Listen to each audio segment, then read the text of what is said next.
సినీ గేయ రచయిత చేగుంటి అనంత్ శ్రీరామ్ చేసిన ఆరోపణలను మాజీ మంత్రి జోగయ్య కుమారుడు సూర్యప్రకాష్ తీవ్రంగా ఖండించారు. పశ్చిమ గోదావరి జిల్లా దొడ్డిపట్ల గ్రామంలోని 5 సెంట్ల వివాదాస్పద భూమితో శ్రీరామ్ కు ఎలాంటి సంబంధం లేదని స్పష్టం చేశారు. 1995 దస్తావేజుల ప్రకారం ఆ స్థలం తన కుమార్తె నాగ వెంకట శ్రీజకు చెందుతుందని అన్నారు. శ్రీరామే దాన్ని కబ్జా చేయడానికి ప్రయత్నిస్తున్నారని ఆరోపించారు. అధికారులు ఆ స్థలం శ్రీరామ్దని నిరూపిస్తే తాను రాజకీయాల నుండి తప్పుకుంటానని అన్నారు. నిరూపించలేదంటే శ్రీరామ్ తన గేయ రచయిత వృత్తిని వదులుకుంటారా అని సవాల్ విసిరారు.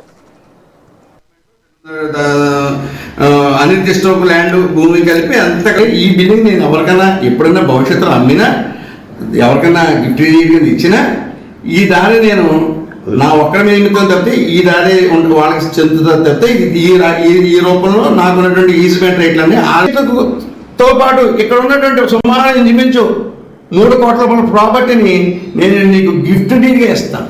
గిఫ్ట్ డీడ్ ఖర్చు నీ ఇష్టానుసారం దాన్ని ఆ వృత్తిని అన్యాయానికి ఉపయోగించుకోవడం మానే నీతిగా బ్రతకడం నేర్చుకో, కష్టపడి. ఈరోజు కొన్ని టీవీలో 1 గంట క్రితం నా మీద కొన్ని ఆరోపణలు వచ్చిన విషయం కొంతమంది స్నేహితుల ద్వారా వింటాం. తర్వాత ఆ ఆరోపణల్ని కూడా నేను టీవీలో చూడటం జరిగిందండి.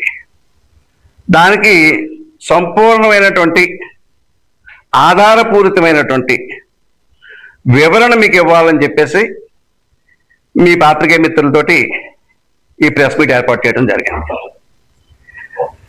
చేగుంట హరిరామ జోగయ్య అంటేనే ఈ తెలుగు రాష్ట్రాల్లో రాజకీయాల్లో అత్యంత నీతివంతమైనటువంటి విలువలు కలిగినటువంటి రాజకీయ నాయకుడిగా ప్రతి ఒక్కరూ కూడా ఏ పార్టీ వారైనా సరే అంగీకరిస్తారు.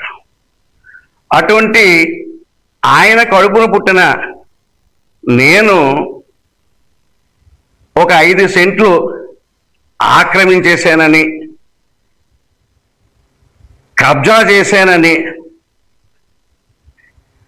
సినీ గేయ రచయితగా చెప్పుకుంటున్నటువంటి చేగుంటి అనంత్ శ్రీరామ్ అనే వ్యక్తి నిరాధారపూరితమైనటువంటి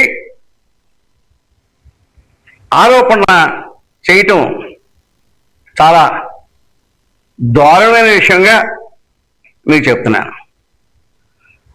దొడ్డిపట్ల విషయానికి వస్తే, మా స్వగ్రామం దొడ్డిపట్ల విషయానికి వస్తే, మా తాత ముత్తాతల నుంచి వస్తున్నటువంటి ఆస్తుల యొక్క వివరాల నుంచి చెప్పాల్సి వస్తే, అసలు ఆ ఆస్తుల్ని కబ్జా చేస్తున్నది ఎవరో, ఈరోజు ఎవరి కబ్జాలో ఎవరెవరు ఆస్తులు ఉన్నాయో నేను మీకు పూర్తిగా చెప్పదలుచుకున్నాను. మా తండ్రి గారు చేసినటువంటి పదవుల ద్వారా ఈరోజు నాకు దొడ్డిపట్లలో కనీసం 1 గజం భూమి కూడా లేదు. నాకు కనీసం 1 సెంటు వ్యవసాయ భూమి కూడా లేదు. నాకున్న ఆస్తల్లా నాకున్న ఆస్తి ఈ ఇల్లు, నాకున్నటువంటి పెట్రోల్ బంకు. ఈరోజు కొన్ని టీవీలో 1 గంట క్రితం నా మీద కొన్ని ఆరోపణలు వచ్చిన విషయం కొంతమంది స్నేహితుల ద్వారా